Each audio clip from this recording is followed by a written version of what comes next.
ಕರ್ನಾಟಕ, ಎಲ್ಲರೂ ಹೇಗಿದ್ದೀರಾ? As usual ನಾನಂತೂ ಸೂಪರ್ ಆಗಿ ಇದ್ದೀನಿ. ವೆಲ್ಕಮ್ ಬ್ಯಾಕ್ ಟು ಸಿಂಪಲ್ ಜೀವನ. ನಾನು ನಿಮ್ಮ ಮೇಘನಾ. ಈ ವಿಡಿಯೋ ಬಂದು ನನ್ನ ಮಗ ಒಂದು ತಿಂಗಳಾದ್ಮೇಲೆ ಬೋರ್ಡಿಂದ ಮನೆಗೆ ಬಂದು ತಮ್ಮನ್ನ ನೋಡಿ ಕೊಡ್ತಾ ಇರೋ ರಿಯಾಕ್ಷನ್ನು.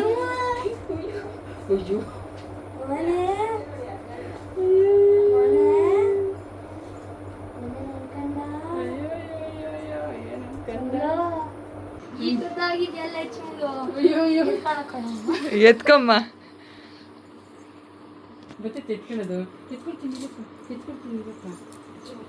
ಏ ಕಂದಮ್ಮ ಕಂದಮ್ಮ ಹಂಗಾಗಲ್ಲ. ಚಿಮ್ಮು ಮುದ್ದು ಮುದ್ದು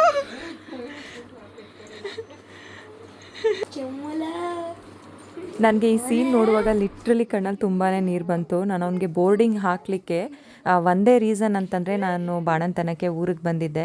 ಅಲ್ಲಿ ಏನಂದರೆ ಅವ್ನು ಯಾರ ಮಾತು ಕೇಳೋದಿಲ್ಲ, ಹಾಗಾಗಿ ನನಗೆ ಬೇರೆ ಆಪ್ಷನ್ ಇರಲಿಲ್ಲ.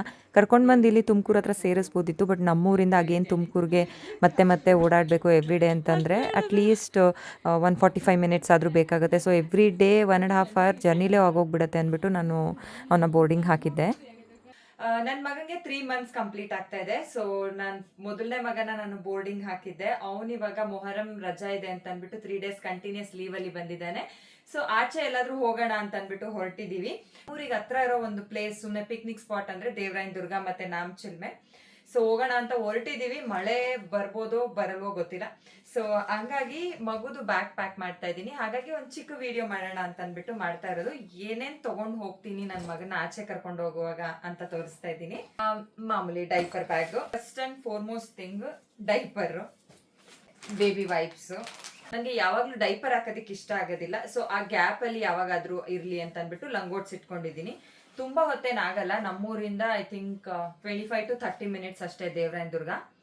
ಸೊ 2 ಸಾಕು ಅಂತ ಇಟ್ಕೊಂಡಿದ್ದೀನಿ. ಆಮೇಲೆ ಇದು ಮೋಸ್ಟ್ ಇಂಪಾರ್ಟೆಂಟ್ ಥಿಂಗ್, ನಾನು ಎಲ್ಲೋದ್ರೂ ಕ್ಯಾರಿ ಮಾಡೋದು ಹಳೆ ಬಟ್ಟೆಗಳು. ಬಿಕಾಸ್ ಪಾಟಿ ಎಲ್ಲ ಮಾಡ್ಕೊಂಡ್ಬಿಟ್ರೆ ಎಲ್ಲಾನು ಚೆನ್ನಾಗಿರೋ ಬಟ್ಟೆನೇ ಎಲ್ಲ ಇಟ್ಕೊಳಕ್ಕಾಗಲ್ಲ ಅಂತ ಅಂದ್ಬಿಟ್ಟು ಹಳೆ ಬಟ್ಟೆ ಇಟ್ಕೊಂಡಿದ್ದೀನಿ. ಅದಾದ್ಮೇಲೆ ಇದು ಸ್ವಾಡಲ್ಸ್, ನಿಮಗೆ ಗೊತ್ತಿರತ್ತೆ ಅನ್ಸುತ್ತೆ. ಸೊ ಒಂದಿರ್ಲಿ ಅಂತ ಇದೊಂದು ಇಟ್ಕೊಂಡಿದ್ದೀನಿ. ಅದಾದ್ಮೇಲೆ ಅಂಬ್ರೆಲಾ. ಯಾಕಂತಂದ್ರೆ ಮಕ್ಕಳು ಚಿಕ್ಕವ್ರಿರುವಾಗ ಅಷ್ಟೊಂದು ಕಣ್ ಬಿಡಲ್ಲ, ಆಚೆ ಕಡೆ ಹೋದ್ರೆ ತುಂಬಾ ಕಿರಿಕಿರಿ ಆಗ್ಬಿಡತ್ತೆ ಅದಕ್ಕೆ. ಬಿಕಾಸ್ ಒಳಗೆ ಇದ್ದು ದೊಡ್ಡ ಬ್ರೈಟ್ ಲೈಟ್ಗೆ ಆಚೆ ಹೊಟ್ಟೋಗ್ಬಿಟ್ರೆ ಆಗೋದಿಲ್ಲ. ಲಾಸ್ಟ್ ಟೈಮ್ ನಾನು ಮನೆ ದೇವ್ರಿಗೇನೋ ಹೋಗಿದ್ದಾಗ ಅಂಬ್ರೆಲಾ ಮರ್ತೋಗಿದ್ದೆ. ಸೊ ಮರಿದಿರಾ ಅಂಬ್ರೆಲಾ ಇಟ್ಕೋತಾ ಇದ್ದೀನಿ.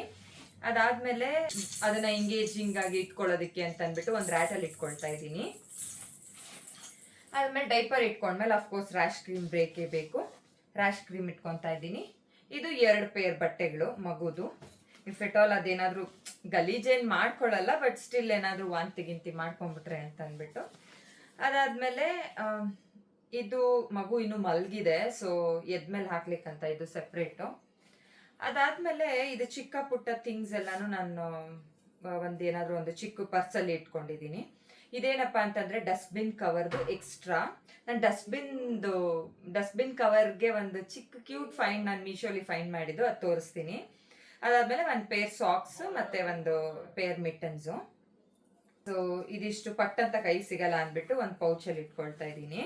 ನಾನು ಎಲ್ಲೇ ಹೋದ್ರು ಇವಾಗ ಇದನ್ನ ಕ್ಯಾರಿ ಮಾಡ್ತೀನಿ. ಲಿಪ್ ಬಾಮ್ ಇದು ತೋರಿಸ್ತೀನಿ ಏನಕ್ಕಂತ ಅಂದ್ಬಿಟ್ಟು. ಇದು ಡೈಪರ್ ಬ್ಯಾಗ್ ಜೊತೆನೆ ಬಂದಿದೆ.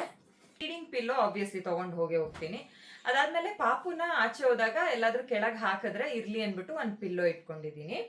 ಅದು ಬ್ಯಾಗಲ್ಲಿ ಕ್ಯಾರಿ ಆಗಲ್ಲ. ಅದಾದ್ಮೇಲೆ ಒಂದು ಥಿಕ್ ಬಟ್ಟೆ ಇಟ್ಕೊಳ್ತಾ ಇದ್ದೀನಿ.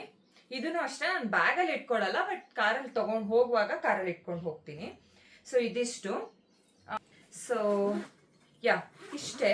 ಹೇಳಿದ್ನಲ್ಲ ಕ್ಯೂಟ್ ಫೈನ್ ನನಗೆ ಸಿಕ್ತು ಅಂತ. ಸೊ ಇದನ್ನ ನೀವು ಬೇಕಾದ್ರೆ ಜಿಪ್ಗೆ ಹಾಕೊಳ್ಬಹುದು, ಇಲ್ಲ ಬ್ಯಾಗ್ ಒಳಗೂ ಇಟ್ಕೊಳ್ಬಹುದು. ನಾನ್ ಜಿಪ್ಗೆ ಹಾಕ್ತೀನಿ ಪಟ್ಟಂತ ಸಿಗ್ಲಿ ಅಂತ. ಸೊ ಡೈಪರ್ ಬಿಚ್ಚಿದ ಮೇಲೆ ಎಲ್ಲ ಕಡೆ ಡಸ್ಟ್ಬಿನ್ಸೇ ಇರೋದಿಲ್ಲ ಅಲ್ವಾ. ಸೊ ಡೈಪರ್ ಬಿಚ್ಚಿದ ಮೇಲೆ ಇದನ್ನ ಜಸ್ಟ್ ಹಿಂಗ್ ಪುಲ್ ಮಾಡಿದ್ರೆ ಕವರ್ಸ್ ಬರುತ್ತೆ. ಇದನ್ನ ಬೇಕಾದ್ರೆ ನಾವು ಅವರೇ ಕಟ್ ಮಾಡ್ಲಿಕ್ಕಂತನೂ ಡಾಟೆಡ್ ಲೈನ್ಸ್ ಕೊಟ್ಟಿರ್ತಾರೆ. ಸೊ ಅಲ್ಲಿ ನಾವು ಕಟ್ ಮಾಡ್ಕೊಬಹುದು. ಸೊ ಈಸಿಯಾಗಿ ಕಟ್ ಆಗತ್ತೆ, ಏನು ಸಿಸರ್ ಏನು ಬೇಕಾಗಿಲ್ಲ. ಸೊ ತೆಳುವಿರುತ್ತೆ, ಬಟ್ ಒನ್ ಡೈಪರ್ 1 or 2 ಡೈಪರ್ಸ್ನ ತೆಗೆದ್ಬಿಟ್ಟು ಹಾಕಕ್ಕಂತೂ ಫುಲ್ ಕಂಪ್ಲೀಟ್ಲಿ ಒಂಥರ ಚೆನ್ನಾಗಿರುತ್ತೆ. ಡಸ್ಟ್ಬಿನ್ ಕಂಡಾಗ ಡಸ್ಟ್ಬಿನ್ ಒಳಗಡೆ ನಾವು ಹಾಕ್ಬೋದು. ಅಂಡ್ ಇನ್ನು ಈ ಬ್ಯಾಗ್ ಸ್ಪೆಷಾಲಿಟಿ ಬಗ್ಗೆ ತೋರಿಸ್ತೀನಿ. ಈ ಬ್ಯಾಗ್ನ ನನಗೆ ತರಿಸ್ಬೇಕಂತ ಮನಸ್ಸಲ್ಲಿತ್ತು, ಬಟ್ ಆಲ್ರೆಡಿ ನಮ್ಮ ಮತ್ತೆ ಬುಕ್ ಮಾಡಿ ನನಗೆ ತರಿಸ್ಕೊಟ್ಬಿಟ್ಟಿದ್ರು. ಈ ಬ್ಯಾಗಲ್ಲಿ ನಿಮಗೆ ಹಿಂದೆ ಒಂದು ಜಿಪ್ ಕೊಟ್ಟಿರ್ತಾರೆ. ಆ ಜಿಪ್ ಓಪನ್ ಮಾಡಿದಾಗ ನೀವು ನೋಡಿರ್ತೀರಾ ಅನ್ಕೊಳ್ತೀನಿ ಇಂಟರ್ನೆಟ್ಟಲ್ಲೆಲ್ಲ, ಇಷ್ಟಾಗ್ಲ ಆಗತ್ತೆ. ಅಗ್ಲ ಆಗತ್ತೆ ಏನಕ್ಕಂತಂದ್ರೆ ಮಗುಗೆ ಮತ್ತೆ ಎಲ್ಲಾದ್ರೂ ಜಾಗ ಚೆನ್ನಾಗಿಲ್ಲ ಅಂತಂದ್ರೆ ನಾವು ಅವಾಗ ಬೇಕಾದ್ರೆ ನಾವು ಬ್ಯಾಗ್ನೇ ಈ ತರ ಎಲ್ಲ ಅಗ್ಲಿಸ್ಕೊಂಡ್ಬಿಟ್ಟು ಇದು ಸ್ಟಿಫ್ ಆಗಿ ಬರ್ಲಿ ಅಂತ ಅನ್ಬಿಟ್ಟು ಕೊಟ್ಟಿರ್ತಾರೆ. ಅಲ್ಲಿ ಒಳಗಡೆ ಎಲಾಸ್ಟಿಕ್ ಇರುತ್ತೆ, ಇದನ್ನ ಈಗ ಫಿಕ್ಸ್ ಮಾಡ್ಕೊಳ್ಬೇಕಾಗತ್ತೆ. ಫಿಕ್ಸ್ ಮಾಡ್ಕೊಂಡು ಲೈಕ್ ಇದನ್ನ ಮಗುನ ಒಳಗಡೆ ಇದ್ದಾಗ ಸುಮ್ಮನೆ ಈ ತರ ಎಲ್ಲ ಬಿದೋಗ್ಬಿಡತ್ತಲ್ಲ, ಸೊ ಅದು ಆಗ್ಬಾರ್ದು ಅಂತ ಅನ್ಬಿಟ್ಟು ಈ ಸ್ಟಿಕ್ ಕೊಟ್ಟಿರೋದು. ಸೊ ಇದನ್ನ ಜಸ್ಟ್ ಇಲ್ಲಿ ಇನ್ಸರ್ಟ್ ಮಾಡಿದ್ರೆ ಫುಲ್ ಸ್ಟಿಫ್ ಆಗಿ ನಿಂತ್ಕೊಳ್ಳುತ್ತೆ. ಈ ಕಡೆ ನಾನು ಇನ್ನೂ ಹಾಕಿಲ್ಲ, ಸೊ ಸುಮ್ಮನೆ ತೋರಿಸ್ತಾ ಇರೋದು. ಅವರು ಒಂದು ಮ್ಯಾಟ್ ಕೊಟ್ಟಿರ್ತಾರೆ, ಒಂದು ಮ್ಯಾಟ್ ಕೊಟ್ಟಿರ್ತಾರೆ ಒಳಗಡೆ ಹಾಕಿ. ಅದ್ರ ಮೇಲೆ ನನಗೆ ಇದು ಯೂಶಲಿ ಅಷ್ಟೊಂದು ಮಗು ಮಲ್ಗೋದಕ್ಕೆಲ್ಲ ಅಷ್ಟೊಂದು ಕಂಫರ್ಟ್ ಇರಲ್ಲ. ಸೊ ನಾನೇನ್ ಮಾಡಿದ್ದೀನಿ, ಅದ್ರ ಮೇಲ್ಗಡೆ ಇನ್ನೊಂದು ಹಾಕ್ಲಿಕ್ಕಂತಾನೆ ನಾನು ಆಗ್ಲೇ ತೋರಿಸಿದ್ನಲ್ಲ ಒಂದು ಎಕ್ಸ್ಟ್ರಾ ಕ್ಯಾರಿ ಮಾಡಿರ್ತೀನಿ. ಸೊ ಇದನ್ನ ಒಳಗಡೆ ಹಿಂಗ್ ಸ್ಪ್ರೆಡ್ ಮಾಡಿಬಿಟ್ಟು ಅದ್ರ ಮೇಲೆ ಪಾಪನ್ ಮಲಗಿಸಿ ಡೈಪರ್ ಚೇಂಜ್ ಮಾಡೋದು. ಕೆಲಸ ಮುಗಿದ್ಮೇಲೆ ಇದನ್ನ ಫೋಲ್ಡ್ ಮಾಡಿಕೊಂಡು ಇದ್ರೊಳಗೆ ಹಾಕ್ಬಿಟ್ಟು ಸ್ಟಿಕ್ನ ರಿಮೂವ್ ಮಾಡಿ ಇದನ್ನ ಹೀಗಿಟ್ಕೊಂಡು ಎಲ್ಲ ಒಳಗೆ ಹಾಕ್ಬಿಟ್ಟು ಜಿಪ್ ಹಾಕಿದ್ರೆ ಅದು ಗೊತ್ತೇ ಆಗೋದಿಲ್ಲ ನಿಮ್ಗೆ. ಅಷ್ಟು ಲೈಟ್ ಆಗಿರುತ್ತೆ, ಐ ಮೀನ್ ಅಷ್ಟು ಲೈಕ್ ಈಸಿ ಟು ಕ್ಯಾರಿ ಅಂತಾರಲ್ಲ ಆ ತರ ಇರುತ್ತೆ. ಜಿಪ್ ಕೊಟ್ಟಿರ್ತಾರೆ, ಸ್ವೆಟರ್ ಕೆಳಗಡೆ ಜಿಪ್ ಲಾಕ್ ಆಗ್ಲಿಕ್ಕೆ ಕೊಟ್ಟಿರ್ತಾರಲ್ಲ ಆ ತರ. ಅದನ್ನ ಜಸ್ಟ್ ಅದ್ರೊಳಗೆ ಹಾಕಿ ಜಿಪ್ ಹಾಕೋದು ಅಷ್ಟೇ. ಬಟ್ ಹಾಕುವಾಗ ಸ್ವಲ್ಪ ನೋಡ್ಕೊಬೇಕು. ಇದು ಈ ಡೈಪರ್ ಬ್ಯಾಗ್ನ ಸ್ಪೆಷಾಲಿಟಿ. ಇದ್ರ ಲಿಂಕ್ಸ್ ನಾನು ಏನೆಲ್ಲ ಪ್ರಾಡಕ್ಟ್ಸ್ ಯೂಸ್ ಮಾಡ್ತೀನಿ ಅದ್ರ ಲಿಂಕ್ಸ್ ಎಲ್ಲ ಬೇಕಿದ್ರೆ ನಾನು ಡಿಸ್ಕ್ರಿಪ್ಷನ್ ಅಲ್ಲಿ ಹಾಕಿರ್ತೀನಿ, ನೀವು ಬೇಕಿದ್ರೆ ಅಲ್ಲಿಂದ ಪರ್ಚೇಸ್ ಮಾಡ್ಬೋದು. ಇದನ್ನ ಮರಿಬಾರ್ದಷ್ಟೇ. ಕಾಂಪ್ಯಾಕ್ಟ್ ಆಗಿದೆ, ಅಂದ್ರೆ ತುಂಬಾ ದೊಡ್ಡದಾಗಿ ದಪ್ಪಕ್ಕೆ ಕಾಣುತ್ತಪ್ಪ ಅನ್ನೋ ತರ ಇಲ್ಲ, ತುಂಬಾ ಕಾಂಪ್ಯಾಕ್ಟ್ ಆಗಿದೆ. ಥಿಂಗ್ಸ್ ತುಂಬಾ ಇಡ್ಸುತ್ತೆ ಇದ್ರೊಳಗಡೆ.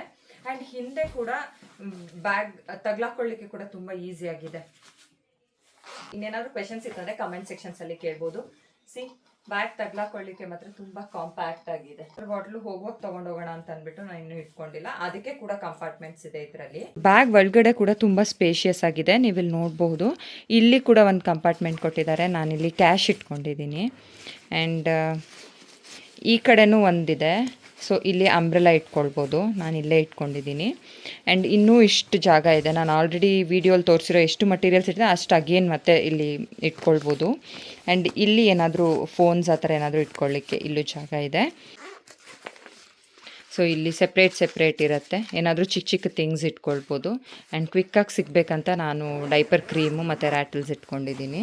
ಇಲ್ಲಿರೋ ಜಿಪ್ಪು ನಿಮಗೆ ಗೊತ್ತೇ ಆಗೋದಿಲ್ಲ ಇಲ್ಲಿದೆ ಅಂತ ಅಂದ್ಬಿಟ್ಟು, ನೀವು ಅದು ಎಕ್ಸ್ಟ್ರಾ ಅನ್ನೋ ಥರ ಏನು ಫೀಲ್ ಆಗೋದಿಲ್ಲ. ಆ್ಯಂಡ್ ಇಲ್ಲಿ ವಾಟರ್ ಬಾಟ್ಲ್ ಇಡೋದಕ್ಕೂ ಈವನ್ ಸ್ವಲ್ಪ ದೊಡ್ಡ ಸೈಜ್ ವಾಟರ್ ಬಾಟ್ಲು ಇಡ್ಸುತ್ತೆ, ಯಾಕಂದರೆ ಇಲ್ಲಿ ಕೂಡ ಎಲಾಸ್ಟಿಕ್ ಇದೆ ಆ್ಯಂಡ್ ಈ ಕಡೆ ಕೂಡ ಎಲಾಸ್ಟಿಕ್ ಇದೆ. ನಡುವೆ ನಾನು ಟ್ರಾವೆಲ್ ಕಂಪ್ಯಾನಿಯನ್ ಆಗಿಬಿಟ್ಟಿದೆ. ಸೊ ವ್ಲಾಗ್ಸ್ ಮಾಡಬೇಕಂದ್ರೆ ಇದು ಬೇಕೇ ಬೇಕು. ಇದು 60 ಡಿಗ್ರಿ ಆಟೋ ರೊಟೇಟ್ ಆಗುತ್ತೆ, ಸೆನ್ಸರ್ ಕೂಡ ಇದೆ. ಇದ್ರ ಲಿಂಕ್ಸ್ ಎಲ್ಲ ಬೇಕಿದ್ರೆ ನಾನು ಡಿಸ್ಕ್ರಿಪ್ಷನಲ್ಲಿ ಮೆನ್ಷನ್ ಮಾಡಿರ್ತೀನಿ, ನೀವು ಅಲ್ಲಿಂದ ಬೈ ಮಾಡ್ಬೋದು. ನನ್ನ ಮಗ ಯಾವಾಗಲೂ ಹೇಳ್ತಾ ಇದ್ದ ಮಾಮ ಜೊತೆ ನಾನು ಬೈಕ್ ರೈಡ್ ಹೋಗಬೇಕು ಅಂತ. ಬಟ್ ನನಗೆ ದೂರ ಎಲ್ಲ ಕಳ್ಸೋಕ್ಕೆ ಇಷ್ಟ ಆಗಲ್ಲ, ಹಾಗಾಗಿ ದೇವರಾಯನದುರ್ಗ ಕರ್ಕೊಂಡು ಹೋಗ್ಬಾ ಅಂತ ಹೇಳಿದ್ದೆ. ಬಟ್ ಅದೇನೋ ಅವ್ನು ಕರ್ಕೊಂಡು ಹೋಗ್ತೀನಿ ಅಂತ ಹೇಳ್ದಾಗಿಂದನೂ ಎವ್ರಿಡೇ ಅವ್ನು ಬ್ಯುಸಿ ಇರ್ತಿದ್ದ, ಇಲ್ಲ ಮಳೆ ಬರ್ತಾಯಿತ್ತು, ಈ ಥರನೇ ಒಟ್ಟು ನನಗೆ ಕಳ್ಸೋಕ್ಕೆ ಟೈಮೇ ಆಗಿರಲಿಲ್ಲ. ಸೊ ಈ ಸರ್ತಿ ಅವ್ನು ಸ್ಕೂಲಿಂದ ಬರುವಾಗ ಆಲ್ಮೋಸ್ಟ್ 1 ಮಂತ್ ಆಗಿತ್ತು ಅವನು ಸ್ಕೂಲಿಗೆ ಹೋಗಿ. ಸೊ ಎಲ್ಲಾದರೂ ಹೊರಗೆ ಹೋಗೋಣ ಅಂತ ಕೇಳಿದಾಗ ಬೈಕ್ ರೈಡ್ ಕರ್ಕೊಂಡೋಗಿ ಅಂತ ಹೇಳ್ದ. ಆದರೆ ಎಲ್ಲರೂ ಹೋಗೋಣ, ಸುಮ್ಮನೆ ಕಾರಲ್ಲೇ ಹೋಗ್ಬಿಡೋಣ ಅಂದ್ಬಿಟ್ಟು ಡಿಸೈಡ್ ಮಾಡಿಬಿಟ್ಟು ಬಂದಿದ್ದು. ದೇವಸ್ಥಾನ ಒಳಗಡೆ ತುಂಬ ಚೆನ್ನಾಗಿ ನಗ್ನಗ್ತಾ ಇದ್ದ. ಆ್ಯಂಡ್ ಅಕ್ಕಪಕ್ಕದ ಇರೋರ್ನೆಲ್ಲನೂ ಕೂಡ ಆವು ಅಂತೆಲ್ಲ ಮಾತಾಡಿಸ್ತಾ ಇದ್ದ. ಬಟ್ ಆಚೆ ಬಂದಿದ ತಕ್ಷಣ ಕಿರ್ಚಿದ ಸೌಂಡ್ಗೆ ನಮ್ಗಲ್ಲಿ ಎಲ್ಲೂ ನಿಂತ್ಕೊಂಡು 2 ಪಿಕ್ಚರ್ ತೊಗೊಳಕ್ಕೂ ಆಗಲಿಲ್ಲ. ಮನೆ ದೇವ್ರಿಗೆ ಹೋಗಿ ಬಂದಮೇಲೆ ಔಟಿಂಗ್ ಅಂತ ಬಂದಿದ್ದಿದೆ ಫಸ್ಟ್ ಟೈಮು. ಸೊ ನೆನಪಿಗೆ 2 ಫೋಟೋ ತೊಗೊಳ್ಳೋಣ ಅಂದ್ಬಿಟ್ಟು ಆನ್ ದ ವೇ ದೇವರಾಯನದುರ್ಗದಲ್ಲಿ ಕಾರ್ಗಳೆಲ್ಲ ಹೋಗ್ಲಿಕ್ಕೆ ಒಂದು ರೋಡ್ ಇದ್ದರೆ ಟ್ರೆಕ್ಕಿಂಗ್ ಮಾಡೋರಿಗೆ ಸ್ಟೆಪ್ಸ್ ಎಲ್ಲ ಇರುತ್ತೆ. ಸೊ ಅಲ್ಲಿ ನಿಲ್ಲಿಸಿ 2 ಫೋಟೋ ತೊಗೊಳ್ಳೋಣ ಅಂತ ಅಂದ್ಬಿಟ್ಟು ನಿಲ್ಲಿಸಿದ್ದೆ. ಅವಾಗ ಎಷ್ಟು ಕಾಮಾಗಿದ್ದ, ಬಿಕಾಸ್ ಅಷ್ಟೊಂದು ಬಿಸಿಲಿಲ್ಲ, ತಂಪಾಗಿ ಚೆನ್ನಾಗಿತ್ತು. ಸೊ ಅಲ್ಲಿ ನಿಲ್ಲಿಸಿ 1-2 ಫೋಟೋಸ್ ತೊಗೊಂಡು ಕಾರ್ ಹತ್ತಿ ಮತ್ತೆ ವಾಪಸ್ ಬಂದಿದ್ದು. ಆ್ಯಕ್ಚುಲಿ ನಮಗೆ ತುಮಕೂರು ಸಿಟಿಗೆ ಹೋಗೋ ಪ್ಲ್ಯಾನ್ ಇರಲಿಲ್ಲ, ಊಟ ಮಾಡ್ಕೊಂಡು ಬಂದಿದ್ವಿ, ಟೆಂಪಲ್ ನೋಡಿಕೊಂಡು ವಾಪಸ್ ಹೋಗ್ಬಿಡೋಣ, ಸೊ ದಟ್ ಅವ್ನು ನಿದ್ದೆ ಟೈಮಿಗೆ ಕರೆಕ್ಟಾಗಿ ಮನೆಗೆ ಹೋಗ್ಬಿಡೋಣ ಅನ್ನೋ ಥರ ಇತ್ತು. ಬಟ್ ಇವನು ಈ ಥರ ಹತ್ತಿದ್ದಕ್ಕೆ ಅಲ್ಲಿ ಏನೂ ನಿಂತ್ಕೊಂಡು ನೋಡ್ಲಿಕ್ಕೂ ಆಗಲ್ಲ. ಆ್ಯಂಡ್ ಫುಲ್ಲು ಮೇಲಕ್ಕೆ ಹೋಗೋಣ ಅಂತ ಹೋದ್ವಿ, ಅಲ್ಲಿ ಕೂಡ ಇಳಿಲಿಕ್ಕೆ ಆಗಲಿಲ್ಲ, ಬಿಕಾಸ್ ಕ್ರೌಡ್ ಇತ್ತು, ಆಮೇಲೆ ಸ್ವಲ್ಪ ಬಿಸಿಲಿತ್ತು, ಹಾಗಾಗಿ ಇಳಿಲಿಲ್ಲ, ವಾಪಸ್ ಬಂದುಬಿಟ್ವಿ. ಆನ್ ದ ವೇ ಬರ್ತಾ ನಾಮಚಿಲ್ಮೆ ನೋಡೋಣ ಅಂತ ಅಂದ್ಕೊಂಡ್ವಿ. ಬಟ್ ಅಲ್ಲಿ ಇದ್ದಿದ್ದು ಬಿಸಿಲು ನೋಡಿಬಿಟ್ಟು ಡೆಫಿನೆಟ್ಲಿ ಇವ್ನು ಇಳಿದ್ರೆ ಖಂಡಿತ ಸುಮ್ಮನೆ ಇರೋದಿಲ್ಲ ಅಂತ ಅಂದ್ಬಿಟ್ಟು ಬೇಡ ಅಂದ್ಬಿಟ್ಟು ತುಮಕೂರಿಗೆ ಹೋಗಿ ಏನಾದರೂ ತಿನ್ಕೊಂಡು ಹೋಗೋಣ ಅಂದ್ಬಿಟ್ಟು ತುಮಕೂರಿಗೆ ಬಂದ್ವಿ. ನೀವೇನಾದರೂ ತುಮಕೂರವ್ರಾಗಿದ್ದರೆ ನಿಮಗೆ ಗೊತ್ತಿರುತ್ತೆ SIT ಬ್ಯಾಕ್ ಗೇಟಲ್ಲಿ ಚಾಟ್ಸ್ ಆಗಿರ್ಬೋದು, ಈ ಥರ ಸ್ಟಾರ್ಟರ್ಸ್ ಎಲ್ಲ ಎಷ್ಟು ಚೆನ್ನಾಗಿ ಸಿಗುತ್ತೆ ಅಂತ. ಸೊ ನನ್ನ ತಮ್ಮ ಸ್ಮೋಕಿ ಡೋಕಿಗೆ ಕರ್ಕೊಂಡು ಹೋಗಿದ್ದ, ಅಲ್ಲಿ ತಿನ್ಕೊಂಡು ನನಗೆ ಕರ್ದಂಟು ಬೇಕಿತ್ತು. ಯೂಶ್ವಲಿ ನನಗೆ ಡ್ರೈ ಫ್ರೂಟ್ಸ್ ಎಲ್ಲ ತಿನ್ನೋದು ಸ್ವಲ್ಪ ಕಷ್ಟ, ಹಾಗಾಗಿ ಕರ್ದಂಟಾದರೆ ಅಟ್ಲೀಸ್ಟ್ ತಿನ್ಬೋದು ಅಂತ ಅಂದ್ಬಿಟ್ಟು ಇಲ್ಲಿ ಇಂಡಿಯನ್ ಸ್ವೀಟ್ಸಿಗೆ ಬಂದು ಅಲ್ಲಿ ಸ್ವೀಟ್ ಕೊಡಿಸ್ದ, ಬಟ್ ನನಗೇನೋ ಮನೆಗೆ ಬಂದಮೇಲೆ ತಿಂದಮೇಲೆ ಅಷ್ಟು ಇಷ್ಟನೇ ಆಗಲಿಲ್ಲ. ಇದಕ್ಕೆ ಕಂಪೇರ್ ಮಾಡಿದ್ರೆ ಕಾಂತಿ ಸ್ವೀಟ್ಸ್ದು ಕರ್ದಂಟು ತುಂಬ ಚೆನ್ನಾಗಿರುತ್ತೆ. ಆ್ಯಕ್ಚುಲಿ ನಾವು ಎಲ್ಲೋ ಹೋಗ್ಬೇಕಂತ ಅಂದ್ಕೊಂಡು ಹೊರಟಿದ್ದು, ಇನ್ನೆಲ್ಲೋ ಹೋಗಿ ಬರಂಗಾಯ್ತು. ಅಲ್ಲಿಗೆ ಹೋಗಿದ್ವಿ, ದೇವರಾಯನ ದುರ್ಗಕ್ಕೆ ಹೋಗಿದ್ವಿ. ಅಲ್ಲಿ ದೇವಸ್ಥಾನ ನೋಡ್ಕೊಂಡು ಆಚೆ ಬರೋವರೆಗೂ ಚೆನ್ನಾಗಿದ್ದ. ಅದಾದಮೇಲೆ ಆಚೆ ಬರ್ತಿದ್ದಂಗೆನೆ ಅಳಕ್ಕೆ ಶುರು ಮಾಡಿಬಿಟ್ಟ. ಸ್ವಲ್ಪ ಬಿಸಿಲು ಅನ್ನಿಸ್ತು, ಮೋಡ ಇತ್ತು ಅಂತ ನಾವು ಹೊರಟಿದ್ದು, ವೆದರ್ ಚೆನ್ನಾಗಿದೆ ಅಂತ. ಬಟ್ ಬಿಸಿಲು ಮೋಡದ ಒಳಗಡೆ ಏನಂತಾರೆ ಮಣಿ ಅದು, ಮೋಡದ ಬಿಸಿಲು. ಹಾಂ, ಬಟ್ ಮೋಡದ ಬಿಸಿಲು ಸ್ವಲ್ಪ ಜಾಸ್ತಿ ಆಗಿಬಿಟ್ಟು ವೆರಿ ಬಿಗ್ ಡಿಸ್ಟ್ರಾಕ್ಟರ್. ಸುಮ್ಮನಿರು, ನೀನು ಡಿಸ್ಟ್ರಾಕ್ಟರೇ ನೀನು. ಸೊ ಜಾಸ್ತಿ ಆಗಿಬಿಟ್ಟು ಅವನು ಆ ಕಾರಿಂದ ಆಚೆ ಇಳಿದ್ರೆ ಸಾಕು ಅಳಕ್ಕೆ ಶುರು ಮಾಡಿಬಿಟ್ಟಿದ್ದ. ಸೊ ತುಮಕೂರಿಗೆ ಹೋಗಿ ಅಲ್ಲಿ ಚಾಟ್ಸ್ ತಿನ್ಕೊಂಡು ಸ್ವಲ್ಪ ಸ್ವೀಟ್ಸ್ ತೊಗೊಂಡು ಮನೆಗೆ ಹೋಗ್ತಾ ಇದ್ದೀವಿ. ಸುಮ್ಮನೆ ಪಾಪ ಒಂದು ನಿಮಿಷ, ನನ್ನ ಆಲ್ರೆಡಿ ನಾನು ಬ್ಯಾಗೆಲ್ಲ ಏನು ಪ್ಯಾಕ್ ಮಾಡಿದ್ದೆ ಅಂತ ನೋಡಿದ್ರಿ ಅಲ್ವಾ, ಬಟ್ ಅದರಲ್ಲಿ ಯಾವುದು ಒಂದು ಐಟಮ್ ಕೂಡ ಯೂಸ್ ಮಾಡಿಲ್ಲ. ಯಾಕಂದರೆ ಅಷ್ಟು ಅಳಕ್ಕೆ ಶುರು ಮಾಡಿಬಿಟ್ಟ. ಇಳ್ದಿದ್ದ ಕಡೆ ಎಲ್ಲಿ ಇಳಿದ್ವಿ ಅಂತ ನೋಡೋಕ್ಕೆ ಸಮೇತ ಬಿಟ್ಟಿಲ್ಲ ಅವನು, ಅಷ್ಟು ಕ್ರ್ಯಾಂಕಿ ಆಗಿಬಿಟ್ಟ. ಬಟ್ ಕಾರ್ ಹತ್ತಿದ್ದಂಗೆ ಮಲ್ಕೊಂಡ್ಬಿಟ್ಟಿದ್ದಾನೆ. ಆ್ಯಕ್ಚುಲಿ ನಾನು ಯಾವ ಥರ ಪರ್ಸನ್ ಅಂತಂದರೆ, ಹಾನೆಸ್ಟಾಗಿ ಹೇಳಬೇಕಂದ್ರೆ ನನಗೆ ಹೊರಗಡೆ ಸುತ್ತಾಡೋದು ಅದೆಲ್ಲ ಇಷ್ಟ ಆಗಲ್ಲ. ಈವನ್ ಇಫ್ ಇನ್ ಕೇಸ್ ಆಚೆ ಹೋಗ್ತೀನಿ ಅಂತ ಅಂದ್ರೂ ಮಾರ್ನಿಂಗ್ ಒಂದು 8 or 9 o'clock ಮನೆ ಬಿಟ್ರು ಈವ್ನಿಂಗು ಒಂದು 6 or 7 o'clock ಅಷ್ಟರಲ್ಲಿ ಮನೇಲಿ ಇದ್ಬಿಡಬೇಕು. ನನಗೆ ಆ ಥರ ಇಷ್ಟ, ನನಗೆ ಅಷ್ಟು ಸುತ್ತಾಡೋಕ್ಕೆ ಇಷ್ಟ ಆಗಲ್ಲ. ಬಟ್ ನನ್ನ ಮೊದಲನೇ ಮಗ ಉಲ್ಟಾ, ಅವನಿಗೆ ಸಿಕ್ಕಾಪಟ್ಟೆ ಇಷ್ಟ ಹೊರಗೆ ಸುತ್ತಾಡೋಕ್ಕೆ. ಬಟ್ ಇವನ್ನ ನೋಡಿದ್ರೆ ಮೇ ಬಿ ಇವ್ನ ನಂತರ ಅನಿಸುತ್ತೆ, ಇವ್ನಿಗೆ ಆಚೆ ಹೋದರೆ ಇಷ್ಟನೇ ಆಗಲ್ಲ, ಮನೇಲಿದ್ದರೆ ಆರಾಮಾಗಿ ಕೂಲಾಗಿ ಆಟ ಆಡ್ಕೊಂಡಿರ್ತಾನೆ. ಸೊ ಮನೆಗೆ ಬಂದಮೇಲೆ ಡೈಪರ್ ಎಲ್ಲ ಚೇಂಜ್ ಮಾಡಿ ಮಾಮೂಲಿ ಲಂಗೋಟ್ಸ್ ಹಾಕ್ಬಿಟ್ಟು ಅಷ್ಟರಲ್ಲಿ ಎದ್ಮೇಲೆ ಆಟ ಆಡ್ಕೊಂಡಿದ್ದಾನೆ ಅವರ ನನ್ನ ಜೊತೆ. ಇವ್ನು ಹುಟ್ಟಿದ್ದು April 2. So every month end ಅಂದರೆ ವಿತಿನ್ 30th ಶೂಟ್ ಮುಗಿಸ್ಬಿಡ್ತಿದ್ದೆ ಫೋಟೋಶೂಟ್ನ. ಬಟ್ ಈ ಸರ್ತಿ ಸ್ವಲ್ಪ ಲೇಟ್ ಆಯಿತು 3rd month ಫೋಟೋಶೂಟ್ ಮಾಡಲಿಕ್ಕೆ. ಇನ್ಸ್ಟಾಗ್ರಾಮಲ್ಲಿ ಕಾಂಟೆಂಟ್ ಕ್ರಿಯೇಷನ್ ಮಾಡೋರಾಗಿರ್ಬೋದು ಅಥವಾ ಯೂಟ್ಯೂಬ್ ವ್ಲಾಗ್ಸ್ ಮಾಡೋರಾಗಿರ್ಬೋದು, ನೋಡ್ತಾ ಇರ್ತೀನಿ ಎಷ್ಟು ಚೆನ್ನಾಗಿ ರೆಡಿ ಆಗ್ಬಿಟ್ಟು ಎಲ್ಲ ಮಾಡ್ತಾ ಇರ್ತಾರೆ. ಬಟ್ ನನಗಂತೂ ಅಷ್ಟು ಅದೇನೋ ಅದ್ರ ಕಡೆ ಒಲವು ಇಲ್ಲ, ಅಷ್ಟೊಂದೆಲ್ಲ ಮಾಡ್ಕೊಂಡು ಕುತ್ಕೊಳ್ಳೋಷ್ಟು ಪೇಷನ್ಸು ಇಲ್ಲ ನನಗೆ. ಸೊ ನಾನು ಹೆಂಗಿರ್ತೀನಿ, ಒಂದೊಂದು ಸರ್ತಿ ವೀಡಿಯೋ ನೋಡುವಾಗ ನನಗೆ ಅನಿಸುತ್ತೆ ಅಯ್ಯೋ ನಾನೇನಪ್ಪ ಹಿಂಗಿದ್ದೀನಿ ಅಂತ. ಬಟ್ ವೀಡಿಯೋ ಶೂಟ್ ಆಗಿಬಿಟ್ಟಿರುತ್ತೆ, ಅಪ್ಲೋಡ್ ಮಾಡಲೇಬೇಕಾಗಿರುತ್ತೆ, ಸೊ ಮಾಡ್ತೀನಿ. ಈ ಸರ್ತಿ ನನ್ನ ತಲೆಯಲ್ಲಿ ಇದ್ದಿದ್ದ ಥೀಮ್ ಬಂದು ಫಾರ್ಮರ್ ಸೆಟಪ್ ಮಾಡಬೇಕು ಅಂತ. ಯಾಕಂದರೆ ಹಳ್ಳಿಲಿರೋದ್ರಿಂದ ಲೈಕ್ ಲೀವ್ಸ್ ಆಗಿರ್ಬೋದು ಈ ಥರದ್ದೆಲ್ಲ ಈಸಿಯಾಗಿ ಅವೈಲೇಬಲ್ ಇರುತ್ತೆ. ನಾನು ಬ್ಯಾಂಗ್ಳೂರಲ್ಲಿ ಹೋಗಿದ್ನೆಲ್ಲ ಮಾಡ್ತೀನಿ ಅಂದರೆ ಅಗೇನ್ ತಲೆ ಕೆಡಿಸ್ಕೊಳ್ಬೇಕು, ಮಾರ್ಕೆಟ್ಗೆ ಹೋಗಬೇಕು, ಅದು ತೊಗೊಂಬರ್ಬೇಕು ಇದು ತೊಗೊಂಬರ್ಬೇಕಂತ. ಬಟ್ ಇಲ್ಲಿ ಆರಾಮ್ಸೆ ಎಲ್ಲ ಸಿಗುತ್ತೆ, ಸೊ ಮಾಡಿದ್ರೆ ಚೆನ್ನಾಗಿರತ್ತೆ ಅಂತ ಪ್ಲ್ಯಾನ್ ಮಾಡಿದ್ದು. ಫಸ್ಟು ಇದನ್ನೆಲ್ಲ ಸೆಟಪ್ ಮಾಡಿದಾಗ 3 ಪಕ್ಕ ಸ್ವಲ್ಪ ಗ್ಯಾಪ್ ಎಲ್ಲ ಕಾಣಿಸ್ತಾ ಇತ್ತು. ಸೊ ಖಾಲಿ ಕಾಣಿಸ್ತಾ ಇದೆ ಅಂತ ಅಂದ್ಬಿಟ್ಟು ಅಗೇನ್ ಅಲ್ಲಿ ಸ್ವಲ್ಪ ಈ ಕಡೆ ಇಟ್ಟಿದ್ರಲ್ಲಿ ಸ್ವಲ್ಪ ಥಿಂಗ್ಸ್ ತೆಗೆದ್ಬಿಟ್ಟು ಆ ಕಡೆ ಇಟ್ಟಿದ್ದೀನಿ. ನನಗೆ ಆ್ಯಕ್ಚುಲಿ ಪ್ರತಿ ಮಂತು ನನ್ನ ದೊಡ್ಡ ಮಗ ಮತ್ತು ಇವನು ಇಬ್ಬರು ಸೇರಿ ಫೋಟೋಶೂಟ್ ಮಾಡಬೇಕಂತ ತಲೆಯಲ್ಲಿದ್ದು.